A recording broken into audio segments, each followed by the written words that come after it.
Vamos a continuar con la ponencia del ingeniero John Freddy Suárez. Él es de Colombia, de la empresa Linielec, como le he comentado. El tema que va a tratar son errores críticos de construcción en redes de media tensión en el costo oculto del incumplimiento de la norma y su impacto. El ingeniero John es especialista en gerencia logística del sector eléctrico, tecnólogo en redes eléctricas, tiene 25 años de experiencia en construcción y mantenimiento de redes de distribución eléctrica.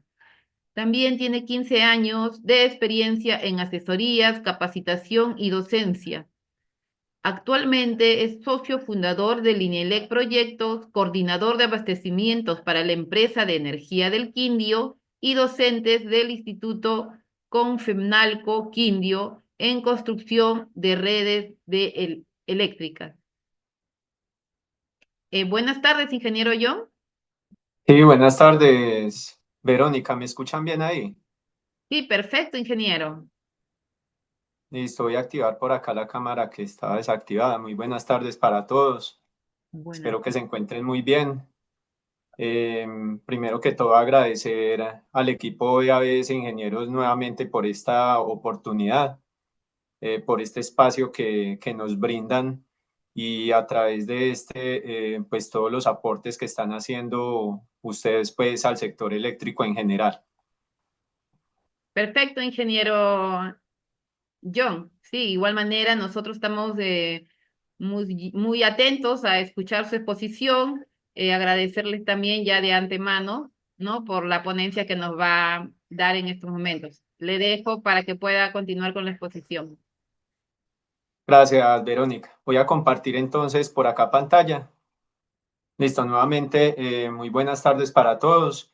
El tema que vamos a tratar hoy es errores críticos de construcción en redes de media tensión y pues la idea es pues a través de lo que vamos a conversar acá es cómo profundizar un poco en ese costo oculto que se deriva allí de esos errores críticos que no solamente conllevan al incumplimiento de la norma, sino pues también a su impacto como tal.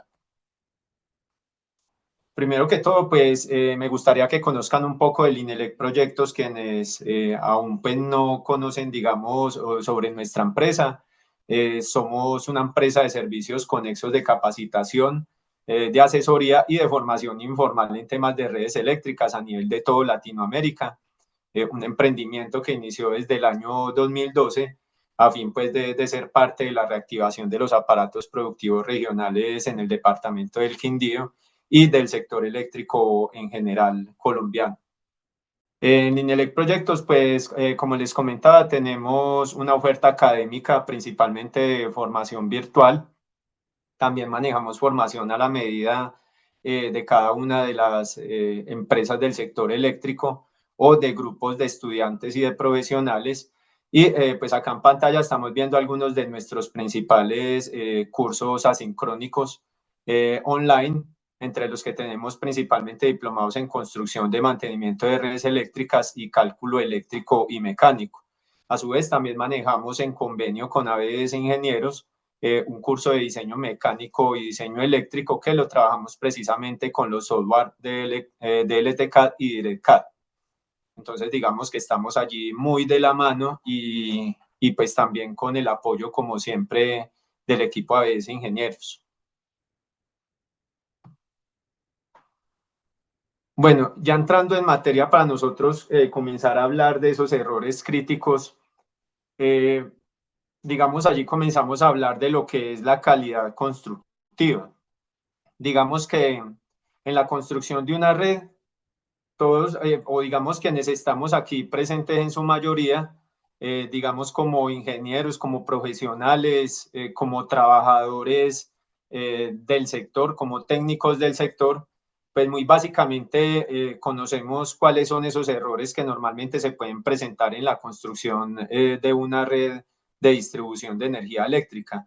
Eso, digamos, reitero muy básicamente, lo sabemos todos, pero digamos que no, a veces no profundizamos lo suficiente o no nos concientizamos lo suficiente y no concientizamos también a las personas que trabajan con nosotros respecto al impacto que puede generar el no tener presente este tipo de errores o cómo, digamos, evitarlos desde el inicio, ya que pues pueden traer consecuencias mayores, consecuencias más costosas en este caso para los operadores de red a futuro.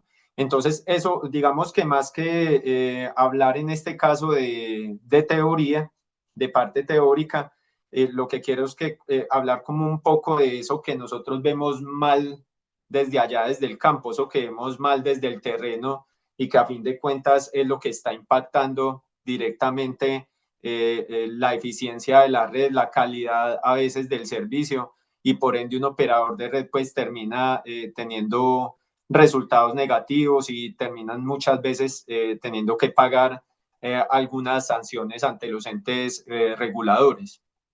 Algunos de los aspectos más importantes cuando hablamos de calidad constructiva son estos que tenemos aquí en pantalla, ¿cierto? Estamos hablando precisamente del impacto que tiene esa calidad constructiva, ya que hay unos errores en la construcción de redes de media tensión, pues que en sí van a generar esas fallas que van a afectar la confiabilidad del sistema eléctrico.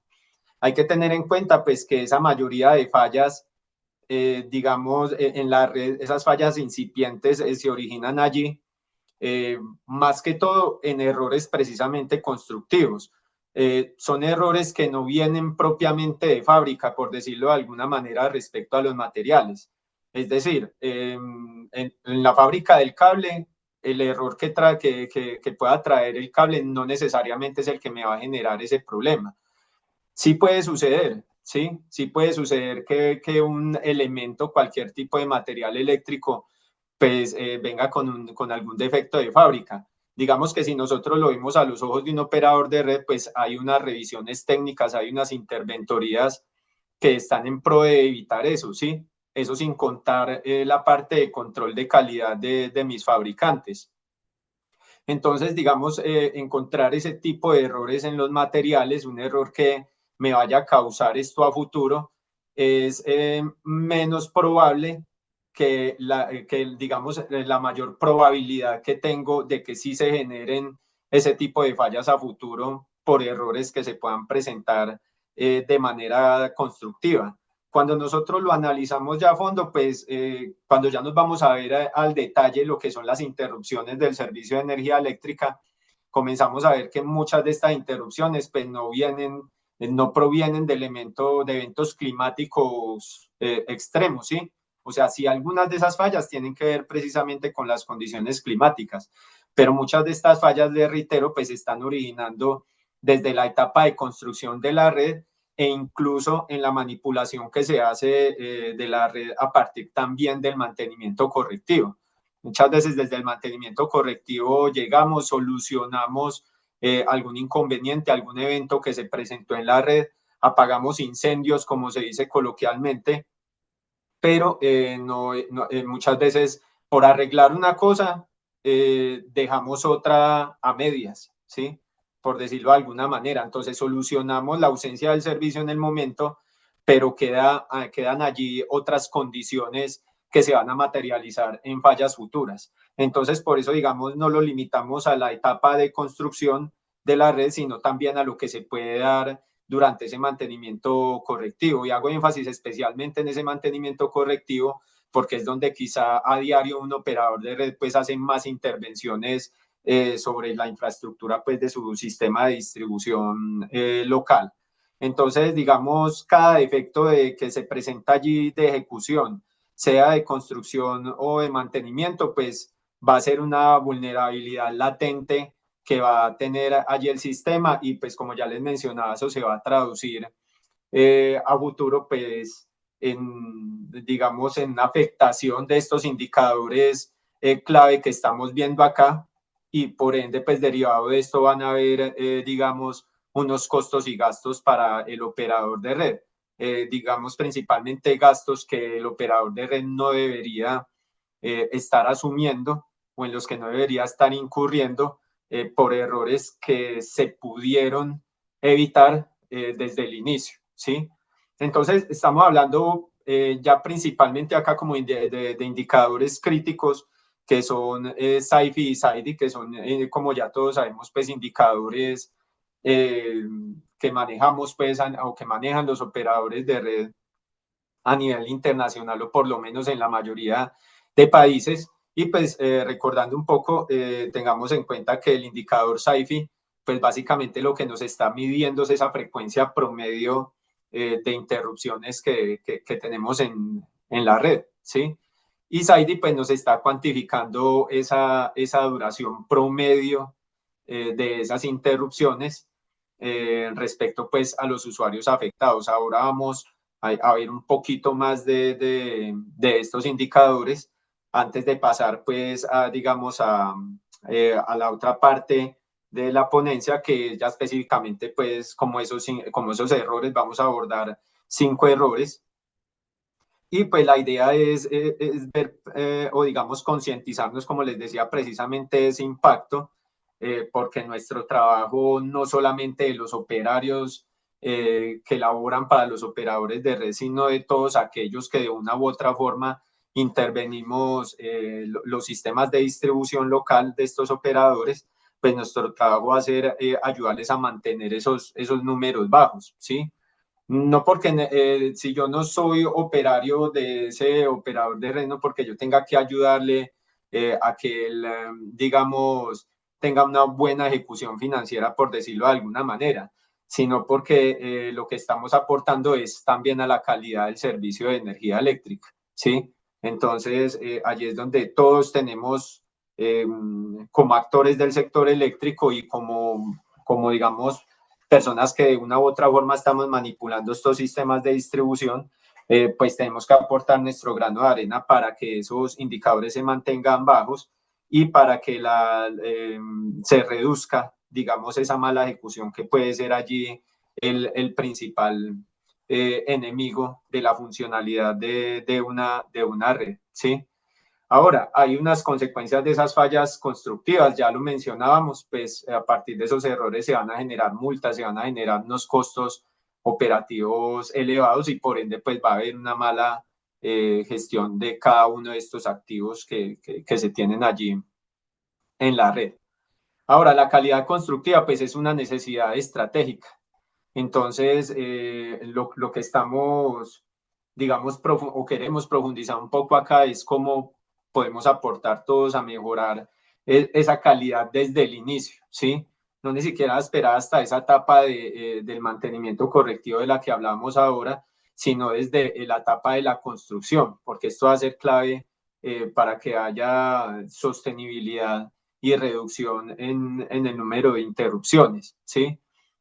Si yo estoy haciendo un trabajo particular, la idea es hacerlo a conciencia y garantizarle a mi cliente pues que ese trabajo va a quedar bien, no solamente que va a quedar con servicio ahora para iniciar, sino que todo va a quedar con perfecta funcionalidad, garantizando de que en el largo plazo esa red no va a tener problemas derivados de cosas que quizá yo haya hecho mal como constructor de la red, sino que si se presentan interrupciones en ese servicio para su usuario, pues ya sea porque pudo ser por condiciones climáticas, por descargas atmosféricas o por otras condiciones ajenas a esa conexión o a esa red que yo le construí a ese usuario o a ese cliente, ¿sí?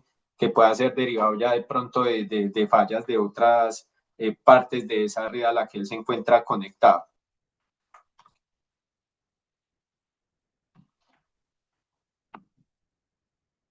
Aquí pues vemos en esta tablita, seguimos hablando pues de la calidad constructiva y tenemos pues acá como un promedio histórico de en lo que respecta en horas a los indicadores SAIDI y SAIFI, ¿sí? Esto es tomado pues de unos estudios que se han hecho de calidad de la distribución eléctrica en toda Latinoamérica y pues vemos cómo en ese promedio histórico se manejaba pues en promedio en duración unas 40.8, casi 41 horas de duración de las interrupciones antes de que hubiesen las regulaciones, ¿sí?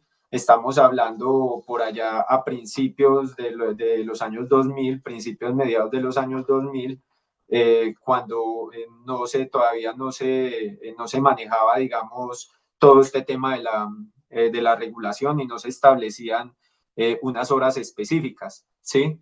Ya posteriormente, pues, valga la redundancia, vino la post-regulación y ya todos los operadores de red pues comenzaron a ser, digamos, obligados de alguna manera por los entes reguladores, pues a mejorar, digamos, a mejorar esas metas. Acá lo vemos, de hecho, en la columna de la post-regulación vemos cómo el SAIDI, por ejemplo, cambió de casi 41 horas a una exigencia de unas 24 horas, ¿sí? Y por ejemplo en el SAIFI, que recordemos es la frecuencia, el número de veces, pues eran casi 30 horas y post regulación pasó a ser alrededor de unas 16 horas. Allí lo que estamos viendo es pues como a través de esto pues fueron obligados, o sea, la diferencia que hay allí en esas horas demuestra cómo la regulación obligó a los operadores de red a invertir y necesariamente pues a mejorar sus sistemas de distribución. El objetivo de mejora típico es que el SAIDI debería ser menor a unas 20 horas y SAIFI debería ser menor a unas 15 veces, ¿sí? Entonces, digamos que ya cuando nosotros lo vemos en este punto, se evidencia la necesidad que tiene un operador de red de garantizar esa calidad del servicio, ¿sí? Y para poder garantizar esa calidad del servicio, pues tiene que haber una garantía de la calidad constructiva, siendo, digamos, una de las formas más efectivas de evitar que estos indicadores pues generen pues allí altas penalidades, ¿sí? Eh, un incumplimiento que se dé en estos indicadores, pues básicamente es para un operador de red como estarse devolviendo, ¿cierto? Como estarse devolviendo a la era acá de la preregulación, ¿sí? Y eso va a ser financieramente inviable para cualquier operador de red. Si nosotros lo vemos tomando como ejemplo acá en el caso de Colombia, que el ente regulador es la CREC, la Comisión de Regulación de Energía y Gas, pues actualmente se establecen unas metas de mejora anuales. Esto se hace a través de la resolución CREC 015 de 2018. Y básicamente lo que se busca con esas metas es que haya como una reducción anual exigente, ¿sí? Normalmente es como alrededor de un 8% anual que se le exige a los operadores de red sobre su valor base, que deben mejorar estos indicadores cada año. Entonces, digamos que hay una presión permanente, ¿sí? Con esas metas específicas que fija allí la CREC y pues que anualmente están cambiando, haciendo que sea cada vez más exigente para los operadores de red. Esto, pues lo que vemos allí es que esto básicamente lo que empuja a los operadores de redes a que sí o sí pues tienen que reducir estos indicadores anualmente y para ello pues es clave que no hayan errores de construcción, ¿sí? Es clave reducir al máximo esos errores de construcción porque cada uno de estos errores que vamos a ver a continuación pues van a ir en contra de que se mejoren esas metas. Aquí hablando del caso de Colombia, pues que se mejore esa meta del estimado del 8% de mejora anual. Para ello, pues entonces, allí digamos, antes de hablar de los errores y de decir qué está bien y qué está mal, pues hay un marco regulatorio, ¿sí? Tiene que haber un mínimo técnico obligatorio por cumplir. Si partimos de la norma, acá en Colombia, por ejemplo, hablamos del RETIE, que es el Reglamento Técnico de Instalaciones Eléctricas, hablamos de, por ejemplo, el Código Eléctrico Colombiano, que es la misma norma técnica colombiana 2050, que es la que establece pues allí varios lineamientos pues digamos para las instalaciones eléctricas, ya digamos llevándolo a los procesos de generación, de distribución, de transmisión, pues allí tiene un mayor enfoque el RETIE. Y otras normas, pues, por ejemplo, el RIE de Ecuador, el CNE o Código Nacional Eléctrico del Perú, que digamos en cada uno de nuestros países, pues son, digamos, esos reglamentos, esas normas que no son opcionales, son una ley, ¿sí? Pues que su cumplimiento es el que va a asegurar no solamente la mínima calidad de ese sistema eléctrico nacional, sino también a su vez la seguridad misma de las personas, ¿sí? Ahí hay que tener en cuenta, por ejemplo, acá en el caso de Colombia, pues que ese RETIE se convierte, el RETIE que de hecho fue recientemente actualizado, el RETIE acá en Colombia fue recientemente actualizado a través de la resolución 40.117 de abril de 2024. Fue actualizado y se hizo ley a partir precisamente de la segunda actualización del Código Eléctrico Colombiano. Entonces hay toda una relación allí de normatividad. De hecho, en el Congreso del 2022 que tuve oportunidad también de ser invitado y de acompañarlos, hablamos precisamente en una ponencia sobre la diversidad de normatividad que hay acá en Colombia, que hay bastantes normas que debemos tener en cuenta, bastantes normas técnicas y bastantes normas constructivas a tener en cuenta. Pero digamos, en términos generales, pues independiente de la región donde estemos, debemos tener muy en cuenta pues qué nos está diciendo esa normatividad allí a fin de cuentas.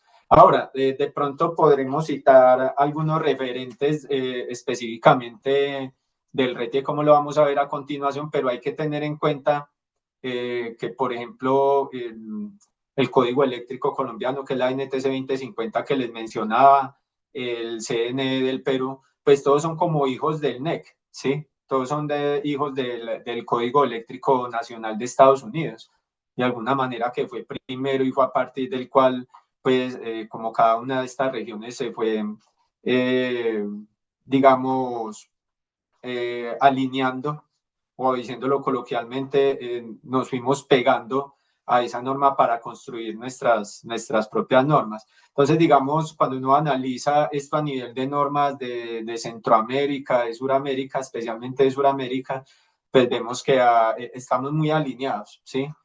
A veces no hay mucha diferencia, incluso a veces las secciones, por ejemplo, en el caso nuestro, secciones de NTC 2050 que son casi que las mismas secciones del NEC americano, ¿sí? Tenemos allí unas normas de referencia, unos criterios de diseño que básicamente son documentos técnicos pues, que nos van a permitir ya a detalle definir esas unidades constructivas, los materiales homologados que debemos utilizar y los procedimientos de ejecución en campo que deberíamos llevar a cabo. Digamos que todo esto está documentado. A veces donde viene el cuento es cómo hacemos para que finalmente quien ejecuta sí lo lleve a cabo, ¿sí? Finalmente quien ejecuta sí lo haga como se debe, sí siga el procedimiento y sí sea consciente de lo importante que es seguir el procedimiento y las técnicas adecuadas para evitar al máximo que hayan este tipo de errores constructivos que se van a materializar en fallas futuras. Ahora, esa es la parte de la ejecución, viene la otra parte de lo que nosotros llamamos interventoría, que básicamente pues es una revisión técnica que normalmente pues la va a establecer el mismo operador de red o un ente certificador y pues esa interventoría va a ser el garante del cumplimiento. Entonces, si falla el ejecutor, pues lo que se esperaría es que la interventoría, como responsable de verificar ese cumplimiento de esas normas de referencia o normas constructivas y esos criterios de diseño que vienen derivados de mis reglamentos y normas técnicas, pues él debe ser responsable de verificar ese cumplimiento y de garantizar que se ejecute bien, ¿sí? Que finalmente si mi ejecutor falló, pues a través de la interventoría se debe corregir y se debe subsanar y garantizar que quede cumpliendo con el procedimiento y las técnicas. Pero si a su vez el constructor falló y el interventor o revisor técnico no identificó, pues él también está fallando en su función, ¿sí? Él también está fallando allí en su función porque digamos ya no está pasando solamente de la ejecución, sino de la revisión, entonces es un error que definitivamente se va a quedar allí porque no se cumplieron adecuadamente, digamos, esas dos etapas, esa etapa allí de la ejecución o construcción y esa etapa de la verificación o revisión técnica antes, digamos, de entregar ese proyecto para el operador de red. Entonces, en este marco normativo, lo que vemos es que hay un estándar mínimo de seguridad y calidad y su violación, pues, va a generar responsabilidades no solo técnicas y económicas, como ya lo mencionábamos, sino que incluso van a haber responsabilidades legales, ¿sí? Por ejemplo, aquí en Colombia, para la red se maneja, para entregarle al operador de red, eh, se manejan unas certificaciones, ¿sí? Entonces, por ejemplo, un técnico electricista pues tiene que presentar un dictamen de inspección técnica y otra documentación con la que está garantizando que como profesional técnico pues está cumpliendo con todo lo correspondiente de norma y por ende garantiza ante el operador de red que va a haber, digamos, una buena puesta en servicio de esa red o de esa instalación eléctrica, ¿sí? Y ya digamos para instalaciones de mayor envergadura, para instalaciones más complejas, pues ya se tiene que contar con un dictamen de inspección, ¿sí? Que hablamos anteriormente, una declaración de cumplimiento que da este técnico y ya para proyectos más complejos, pues es un dictamen de inspección que lo emite un ente certificador RETI, ¿sí? Entonces, digamos que si hay inconvenientes allí, pues posteriormente pueden haber unas responsabilidades legales también para el profesional que ejecutó allí. Ahora, hablemos de esos errores críticos. Como les mencionaba, pues ya ustedes la mayoría conocen estos errores, ¿sí? Hay una gran cantidad de errores que podríamos citar acá, pero digamos, de acuerdo con el tiempo que estamos manejando, pues vamos a mencionar 5 principalmente, que son los que, a mi parecer, pues tienen un mayor impacto allí. Y uno de ellos es la puesta a tierra deficiente, ¿cierto? El sistema de puesta a tierra que no cuenta con su adecuada construcción, que cuenta con unas deficiencias cuando encontramos mallas incompletas, conexiones que no tuvieron la termofusión adecuada, ¿sí? Esos son errores muy comunes. Recordemos que pues en la termofusión es un procedimiento en el que yo estoy digamos, no estoy trabajando directamente con un conector, sino que estoy haciendo una soldadura exotérmica con la que busco dar unión a los conductores de la puesta a tierra y a sus respectivos electrodos, ¿sí? Pero en ese procedimiento, quienes lo hemos llevado a cabo, sabemos que hay veces que no se completa adecuadamente, ¿cierto? Hay veces que esa fusión no termina siendo la adecuada y digamos que hay operarios que por dar rendimiento siguen adelante y dejan pues la conexión como quedó allí porque dicen que se alcanza a hacer la conexión hasta cierto punto. Entonces dicen, no, eso queda trabajando, ¿sí? Como hablamos coloquialmente, dicen, eso queda trabajando ahí, no hay problema. Pero cuando uno analiza esos puntos de termofusión, pues a veces comienzan a observarse en espacios allí y pues eso sabemos que va a comenzar a generar resistencias, ¿sí? Entonces, la idea es que si hubo una termofusión que no fue adecuada, se debe repetir, ¿sí? Para minimizar esas resistencias y a su vez, pues lo que estamos maximizando, pues también es la seguridad eléctrica, ¿sí?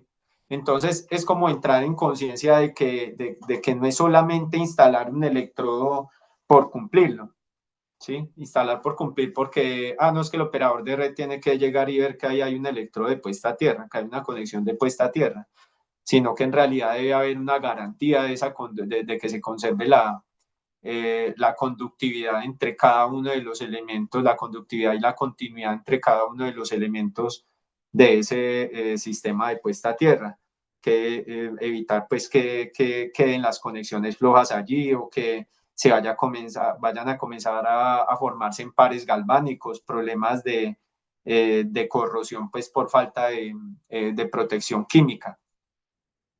Adicional a esto, pues digamos, también hay una importancia de que se cuente con la resistencia adecuada, ¿sí? Entonces, sabemos que la resistencia del sistema de puesta a tierra pues debe ser menor de 10 o 25 ohmios, un máximo de 25 ohmios, que ahora vamos a ver una tabla de referencia según lo que nos establece, en este caso, pues tomando como ejemplo el RETI, pero pues que es derivado de las normas ANSI de la IEEE. Y pues vamos a ver allí precisamente estas escalas de resistencia para evitar los riesgos eléctricos, ¿sí? Si nosotros no garantizamos esta resistencia, pues básicamente nuestro sistema de puesta a tierra puede estar incluso muy bien conectado, pero no estamos dando la garantía necesaria de esa resistencia mínima exigida. Y esto pues a su vez no solamente pone en riesgo la vida de las personas, sino que está comprometiendo también la efectividad de las protecciones, ¿sí? Entonces, sí es muy necesario que los operadores de red exijan y verifiquen ese protocolo del sistema de puesta a tierra, que debemos hacerlo obviamente, pues con un telurómetro antes de energizar una red. Aquí vemos, por ejemplo, la tabla que les comentaba, que esto es tomado del título 12 del RETIE, que respecta pues a sistemas de puesta a tierra. Y vemos esos valores máximos a los que deberíamos apegarnos en una medición. Entonces observen que los 25 ohmios de los que hablábamos es en puntos neutros de acometidas de baja tensión, pero en términos generales vemos, por ejemplo, en subestaciones de media tensión, en protección contra rayos, en redes para equipos electrónicos, vemos ya unas resistencias de 10 ohmios, e incluso en subestaciones de alta y extra alta tensión, resistencias de 1 ohmio, ¿sí? Eh, para un buen diseño de puesta a tierra, pues la idea es que nosotros debemos garantizar que hay total control de todas las situaciones que puedan presentarse allí por tensiones de paso, tensiones de contacto o tensiones transferidas. Y pues la puesta a tierra, la instalación de ese sistema de puesta a tierra es lo que va a limitar directamente que haya una elevación de potencial en una situación de estas. Por eso la idea es que podemos tomar esto como referencia a estos valores máximos. Esto, como les decía, no es solamente RETI, esto se adaptó para la NTC 2050, la segunda actualización para el RETI, se adaptó a partir de la IEEE 80, ¿sí? Entonces, digamos que son valores que en estos momentos son de aplicación internacional. Y como ya lo mencionábamos, pues, ¿cómo lo verifico? Pues a partir del sistema de aplicar pues un sistema de medición de esta resistencia de puesta a tierra, ¿sí? Como vemos aquí en la imagen de la derecha, un esquema de medición que está adaptado pues de la resolución 90708 del 2013, pues la imagen que vemos aquí, donde aplicamos con un electrodo de tensión y un electrodo de medida de corriente, que son electrodos que están conectados al telurómetro, donde la medida de corriente pues debe ser la longitud a la que yo voy a ubicar el electrodo, pues debe ser unas 5 veces la longitud del sistema de puesta a tierra que estoy midiendo.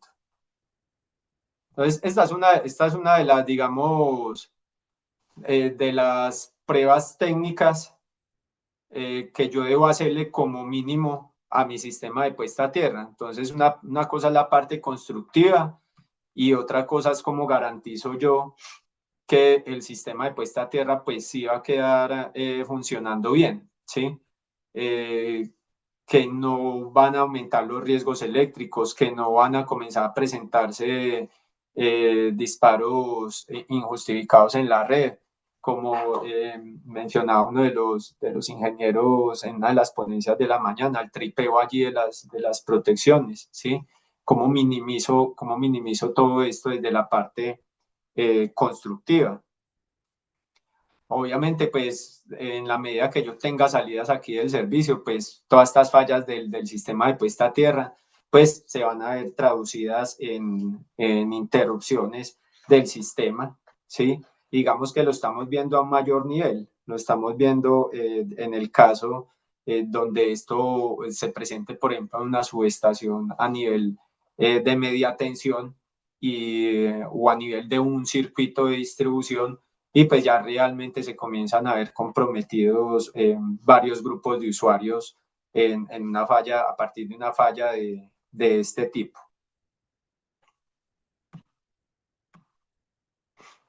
El error crítico número 2 son las deficiencias que se pueden presentar en los empalmes y en las terminaciones de los cables de media tensión.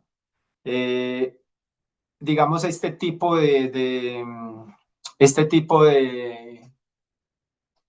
instalaciones, ¿sí? Este tipo de tratamiento, por ejemplo, yéndonos al caso de conductores de media tensión, tratamiento de cables monopolares, es una labor que no se puede tomar a la ligera, ¿sí? Allí la prisa, pues, que se pueda tener en la instalación de un elemento premoldeado, por ejemplo, un terminal, un empalme, cualquier elemento de este tipo, puede llevar a una falla que no necesariamente se va a dar el mismo día de la puesta en servicio, ¿sí? O incluso se puede hacer la instalación, energizan y todo está bien, ¿sí? Y en horas de la noche, cuando aumenta la carga en una hora pico, ahí es donde se presenta la explosión y sale el servicio y se genera una interrupción. Lo hemos visto suceder mucho. Como puede pasar que no es el mismo día, sino que es tiempo después, pero ya quedó allá una semilla negativa de lo que va a ser una falla futuro. Entonces, no respetar la limpieza de los aislamientos, no aplicar todos estos controles, digamos, allí en el terreno al momento de la instalación o incluso yéndonos más allá, si se cuenta con la capacitación. A veces este tipo de elementos termina instalándolo personal que no es calificado para hacer este tipo de tratamiento de estos cables, para hacer la manipulación de este tipo de elementos premoldeados. Entonces, como lo mencionábamos, no limpian adecuadamente el aislamiento o lo tallan, ¿sí?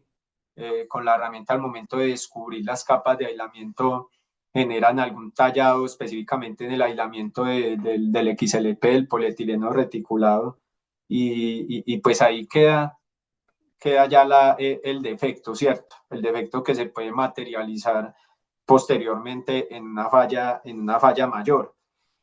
Allí es donde comenzamos a ver también que toma bastante relevancia la parte formativa, ¿sí? Ya lo mencionamos, es calificado el personal, son calificados los operarios que van a hacer este tipo de manipulación, ¿sí? Este tipo de instalación.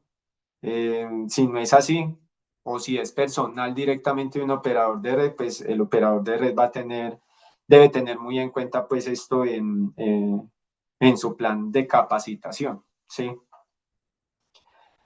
Las consecuencias, pues ya, como lo mencionamos, pues esto nos va a generar puntos de concentración de esfuerzo eléctrico, o sea, por efecto corona, se van a presentar puntos calientes, ¿sí? Y ahí tarde que temprano va a haber una falla dieléctrica, como lo mencionaba ahora, puede ser el mismo día, como pueden incluso pasar hasta 5 años y allí manifestarse, ¿sí? Entonces, es muy importante pues allí las correcciones que se puedan hacer a tiempo o la capacitación que se pueda hacer del personal a tiempo y que entiendan lo importante que es para este tipo de elemento utilizar los kits que son necesarios para cada tipo de elemento premoldeado, ¿sí? No trabajar solamente con kits, digamos, genéricos, sino utilizar lo que realmente el operador de red pues nos está, o el fabricante más bien nos está demandando que utilicemos, ¿sí? Ahora, algo que se aplica muy poco en este tipo de instalación de estos elementos. Y no solamente elementos premoldeados, sino también a veces, hablemoslo, en instalación de cortacircuitos, de cuchillas, bueno, aunque eso lo vamos a ver un poco más a detalle en el error crítico número 4. Pero digamos algo que no se hace comúnmente y es una termografía en conexiones complejas, ¿sí? Digamos para este tipo de conexiones de elementos de red subterránea o de elementos premoldeados, elementos en cables monopolares, ya que son aislados al 100, al 133%, ya podríamos considerar una conexión compleja. Y pues lamentablemente pues esto es algo que no hacen casi los operadores de red y es como esa verificación, o sea, sí se hace a través de un mantenimiento predictivo con la termografía, pero se hace posteriormente, digamos, en un barrido que se hace a todo el circuito o a una sección del circuito. Pero al momento de la instalación no se hacen a veces ese tipo de verificaciones y eso sería muy importante hacerlo inmediatamente después de energizar esa toma de imágenes termográficas, ¿sí? Que pueden permitir detectar en el momento o verificar adecuadamente de una manera más especializada, pues que la conexión sí cumplió con toda la técnica y con todo el procedimiento que ello demanda. Podremos pensar, no, pero muy complicado que aplique eso un operador de red, pero no, en realidad no es tan complicado, debería ser parte del mismo plan de mantenimiento predictivo. Y como ya lo mencionamos, pues digamos en el énfasis que estamos haciendo en esta ponencia, de cómo el operador de red evita que todas estas conexiones nuevas eh, se conviertan en fallas futuras, ¿cierto? Cómo se garantiza realmente la reducción de las interrupciones y la calidad del servicio, ¿sí? Entonces, esos puntos calientes, esos daños, todo eso no solamente va a generar costos, no solamente va a generar interrupciones, sino que muchas veces esa interrupción se va para largo por el tiempo de reparación que esto puede demandar, ¿sí? Como en el caso que les daba ahora de hacer una conexión y el mismo día apenas hay un aumento de carga en hora pico, explota. Allí se podrán hacer transferencias de carga y muchas cosas con otros circuitos, pero siempre van a quedar usuarios por fuera. O sea, siempre va a haber allí una afectación y se le va a aportar negativamente a los indicadores ID y SAIFI porque se va a tener que invertir de nuevos recursos, se va a tener que invertir de nuevo tiempo en esa reparación, ¿sí?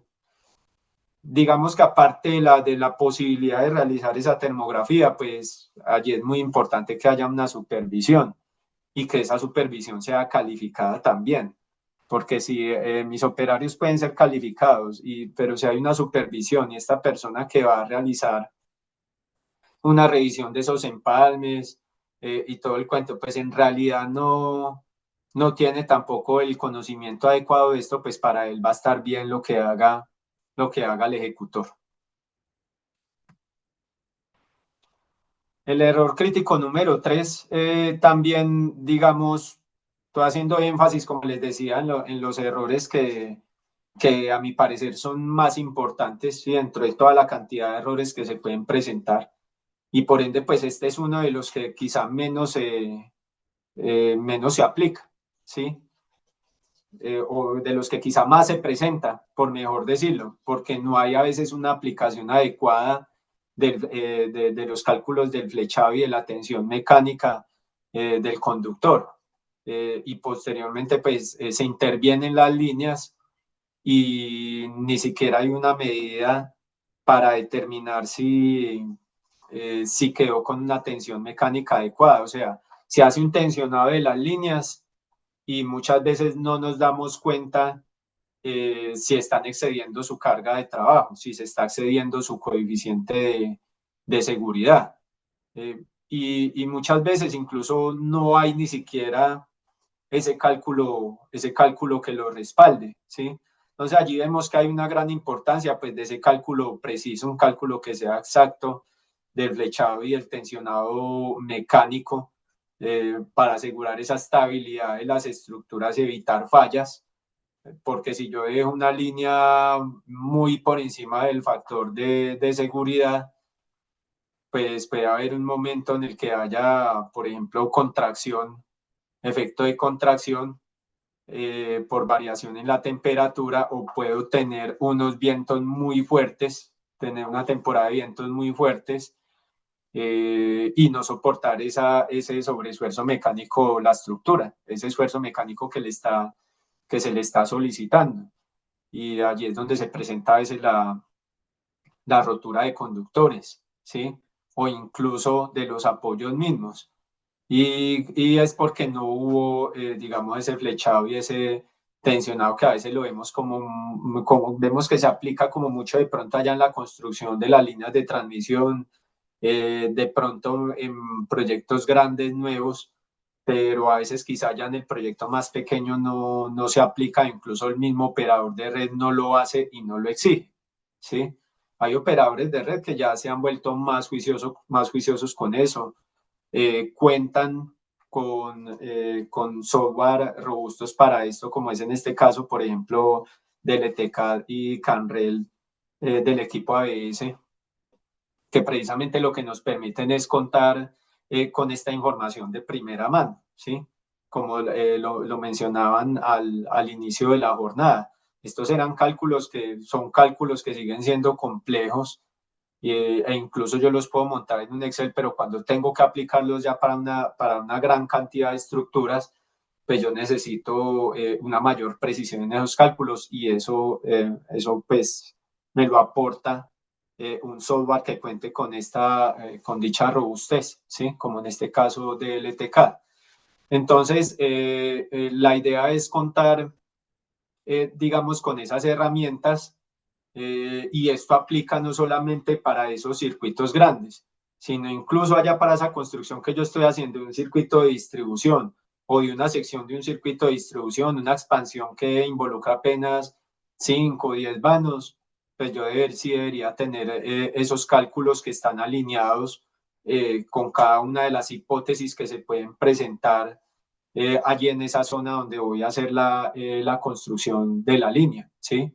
Y esto para evitar que se materialicen todos esos riesgos que se pueden dar allí por una tensión incorrecta, como lo mencionábamos hace un momento, unos conductores que estén demasiado tensos y que ante un aumento de temperatura pues pueden tener variaciones allí, ante una reducción de temperatura más bien se genera una contracción y pueden terminar rompiéndose, u otros que van a estar demasiado flojos, no quedaron con toda la tensión mecánica que debían quedar, y pues ante una dilatación terminan tocando vegetación, terminan tocando otras estructuras, se reducen las distancias de seguridad y eso va a generar interrupciones.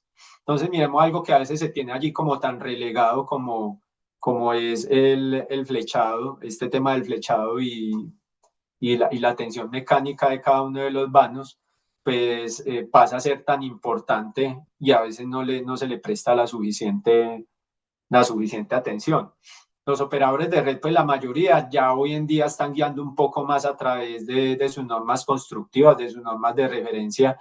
Incluso a veces nos entregan unas bases de cálculos. Entonces, recordemos que son tablas de tendido, pues las bases vienen para unos vanos, perdón, específicos, pero hay unos vanos que son irregulares, ¿sí? Hay unos vanos que son irregulares y tienen unas condiciones atípicas para las que yo necesito un cálculo específico y contar con esos datos de flecha y tiro mecánico de acuerdo con esas condiciones del terreno. Entonces, cuando yo cuento con un insumo de este tipo, con un cálculo juicioso, pues eso me va a evitar pues tener que incurrir después en problemas de este tipo, ¿sí? Eso va a evitar que ante todas las variaciones que se puedan presentar allí en la zona, vayan a haber fallas a futuro. Recordemos pues que desde el INIELEC, como les mencionaba al inicio de la ponencia, pues tenemos precisamente un diplomado en cálculo eléctrico y mecánico de redes eléctricas, donde se puede aprender como a detalle toda esta parte del flechado y la tensión mecánica, y a su vez pues también las formaciones virtuales que encuentran con el mismo equipo de ABS y también con nosotros en convenio con ABS Ingenieros. Las medidas preventivas, pues tenemos que utilizar los dinamómetros, ¿cierto? Aparte de contar yo ya con el insumo de las tablas de tendido, pues debo contar con dinamómetros para en realidad al momento del tensionado, pues hacer ese correcto procedimiento allí de acuerdo con lo que me digan las tablas. Y otro de los errores es precisamente el torque insuficiente que hacemos en esas conexiones, como lo mencionaba ahora en el caso de cortacircuitos, de cuchillas, de cualquier tipo de borne de conexión que esté involucrado en la red. Por ejemplo, los fabricantes de transformadores en sus protocolos a veces nos entregan toda la información del torque que se debe manejar y usted realmente ve muy pocos operarios aplicando eso. Normalmente son conexiones que se hacen a ojo, se hacen a pulso, no se garantiza que haya la presión de contacto que me especifica el fabricante, se hace con cualquier tipo de llave, ¿sí? No se hace con torquímetros o con llaves dinamométricas que estén calibradas para esto. Y finalmente ahí vemos después, como consecuencia de esos torques, pues la formación de los puntos calientes, ¿cierto?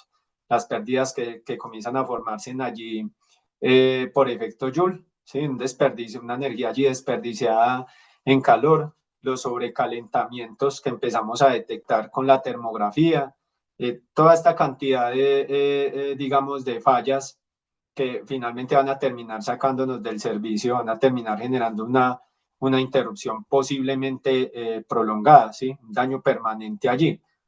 Hablamos precisamente ahora de la termografía como detección de esos errores, pero hay que tener en cuenta que la termografía como parte del mantenimiento predictivo, pues lo que hace en este caso ya básicamente es como identificar un error que ya se cometió desde la construcción, ¿cierto? O sea, si desde la parte constructiva si hubiese hecho bien, siguiendo el procedimiento y aparte de eso, porque el personal esté capacitado y calificado para ello, pues no hubiera arrojado esto, ¿sí? Aunque está dentro de las posibilidades también que de pronto un fabricante me suministre un elemento con materiales que no son los mejores, ¿sí? Y esto también puede ocasionar que incluso aún dándole el torque adecuado, pues que termine fallando la conexión. Pero básicamente la termografía pues no nos está dando una solución allí. Lo que nos está permitiendo identificar algo que va a fallar y que si yo no lo intervengo a través del mantenimiento preventivo, pues va a terminar siendo una falla permanente, ¿sí? Entonces, digamos que aquí hay como un enemigo silencioso, ¿cierto? Hay como un enemigo silencioso, creemos que todo queda bien porque apretamos hasta que quede firme, pero en realidad no sabemos qué tan bien quedó la conexión, si ese torque es bajo y pues a futuro va a generar allí una alta resistencia y un recalentamiento. Entonces allí pues la recomendación no es solamente que hagamos la termografía, porque sí, la termografía es necesaria, y ya nos permite identificar algo que ya tiene una falla parcial y que pronto va a convertir en un daño permanente, ¿sí? Entonces es como un diagnóstico que puede terminar siendo tardío. La solución allí realmente es que utilicemos las llaves o las herramientas adecuadas y que tengamos la capacitación para ello, ¿cierto? Y que si un fabricante nos da unas indicaciones de torque, pues también que las sigamos. Y el error crítico número 5, pues es la ubicación inadecuada de DPS, de dispositivos de protección contra sobretensiones, y pues esto también está asociado al sistema de puesta a tierra, porque pues ya todos sabemos que el DPS está allí, obviamente conectado directamente a la puesta a tierra. Entonces es muy importante esa ubicación correcta del DPS para garantizar que en realidad hay una función protectora de la red frente a esas posibles sobretensiones que se van a presentar allí. Si yo tengo mi DPS muy lejos del transformador, como lo vemos aquí en la imagen, que está en la parte de arriba cerca de los cortacircuitos, pues básicamente no estoy cumpliendo como lo que me dice la normatividad actual, que es tener los DPS como máximo a 50 centímetros de los bujes primarios del transformador, ¿cierto? Viéndolo en este caso en un transformador, para reducir pues que aumenten allí esas corrientes residuales, ¿sí? Y también la impedancia pues por la longitud que hace la longitud de la conexión que se hace allí, ¿sí? Entonces, si queda muy lejos, va a haber una inefectividad allí del DPS. De igual manera, pues, si la línea de puesta a tierra es demasiado larga o si cuenta con muchas curvas, pues no va a haber un camino corto para la descarga, ¿sí? No va a haber un camino corto, sino pues el camino de menor impedancia, ¿sí? Y pues esto no va a ser bueno porque pues se va a traducir posiblemente en energización de la estructura, tensiones de paso, tensiones de contacto. Esto pues a su vez, como ya lo mencionamos, pues con este tipo de tensiones, pues puede generar ya un daño grave directamente en el transformador o en otros equipos. Entonces, tener en cuenta siempre allí que la recomendación es garantizar que esa trayectoria sea lo más corta y lo más rectilínea posible hacia mi electrodo de puesta a tierra o hacia la malla de puesta a tierra, ¿sí? Y que haya una distancia de seguridad y de apantallamiento entre el DPS y los demás equipos.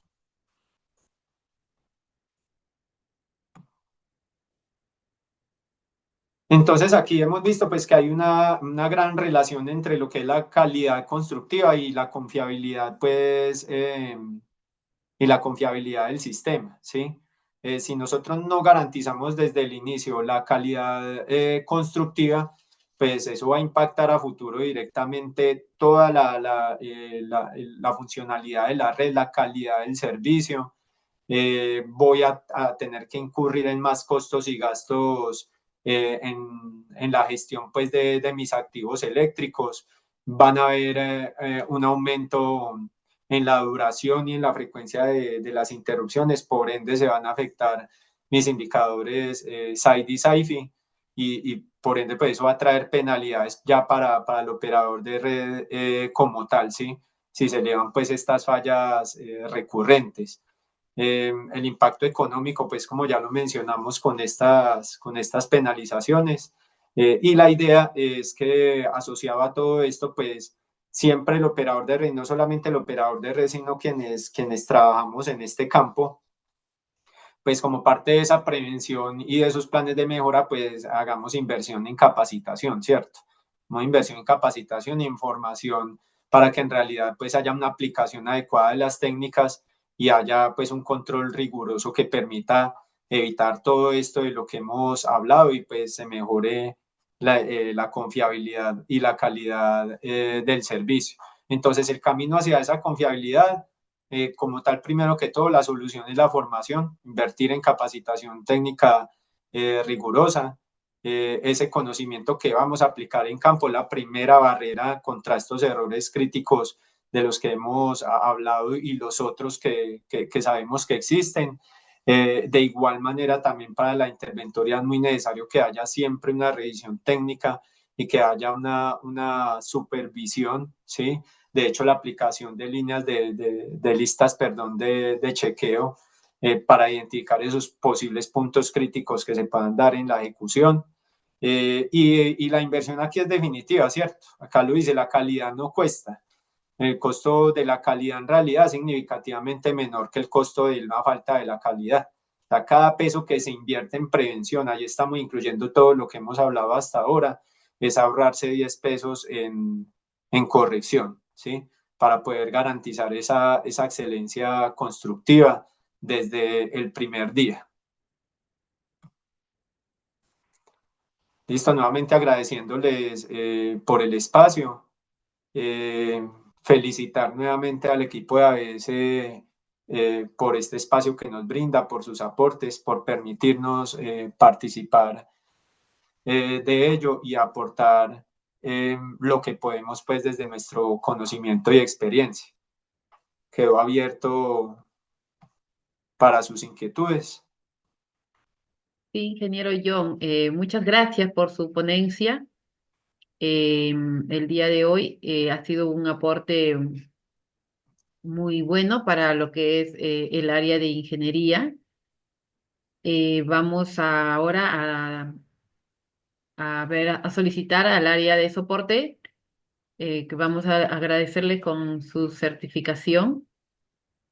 Ahí está. Ingeniero John, agradecemos su participación, ¿no?